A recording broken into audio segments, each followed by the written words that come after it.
Iranian officials have reportedly told mediators they will not negotiate any ceasefire with Israel while under attack. The two have continued to exchange missile fire, with both sides threatening to escalate the conflict further.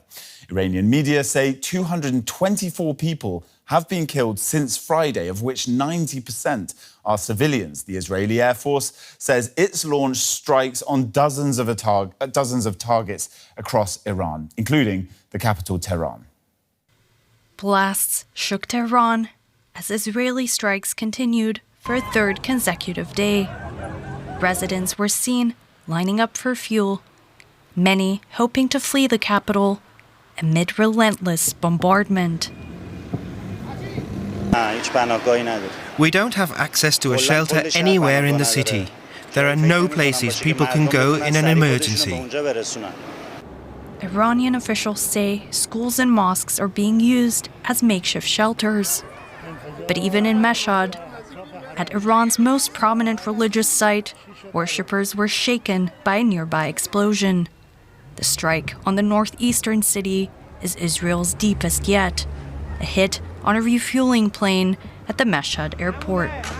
Iranian media say scores of people have been killed across the country, including women and children. Hundreds more are wounded. While Iran has been firing back, Iran's government says it has no choice after Israel launched so-called preemptive strikes on its nuclear facilities, just days before Tehran was set to hold nuclear negotiations with the U.S. We were never eager for war. We made every effort to prevent war. Let me emphasize that, despite our mistrust, we negotiated and wanted the negotiations to yield results. We were also ready to present our program in the sixth round, but they did not leave room for this matter. Iran's president is warning of a tougher response if attacks continue. We are by no means seeking to expand the war. The more they try to escalate, the tougher the response will be, and the more innocent people may die. As leaders trade threats and missiles across borders, civilians are caught in the middle, while hopes of de-escalation fade with every new strike. Right, let's get some more on this with Alex Vatanka. He's a senior fellow and the founding director of the Iran program at the Middle East Institute in Washington, D.C. It's great to see you. What's the scope for negotiating an end to these continuing bombings by both sides? Is there any chance at all? It sounds, at least from what we've heard from Iranian officials, and your segment just, also demonstrated that, what we're hearing from Iranian officials, including Foreign Minister Abbas Araghchi, is they're asking for a couple of steps from the United States and the Europeans to kind of come out. And essentially, I think what they're looking for is to sort of some kind of a condemnation of Israel, saying that what Israel did here was illegal. But frankly, I think if they don't even get that, if they get the Israelis to stop their strikes inside of Iran, that would just be enough for the Iranian regime, if you will, to agree to, equally stop their attacks on Israel. So I think that's what they're looking for. Certainly, that seems to be what we are hearing from the region, that the Iranians are asking neighboring states like Oman, like Qatar and others to sort of mediate and hopefully get a ceasefire. In Iran, we're seeing both pro-regime rallies and we're also seeing videos spread on social media with people shouting death to the dictator, for instance. The Prime Minister of Israel, Netanyahu, he's openly called on Iranians to make use of this moment and stand up against their leadership. Where do the people of Iran stand? That's a great question. Look, all I can tell you with certainty, because we have years of evidence to substantiate what I'm about to tell you, which is that the Islamic Republic, its leaders, are extremely unpopular with the people of Iran.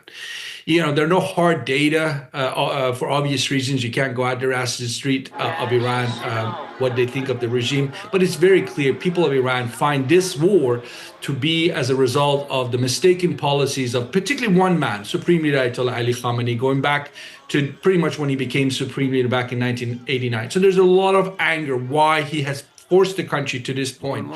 Would they rise up and listen to Prime Minister Netanyahu of Israel. I mean, that's a whole different story. That's a bigger question.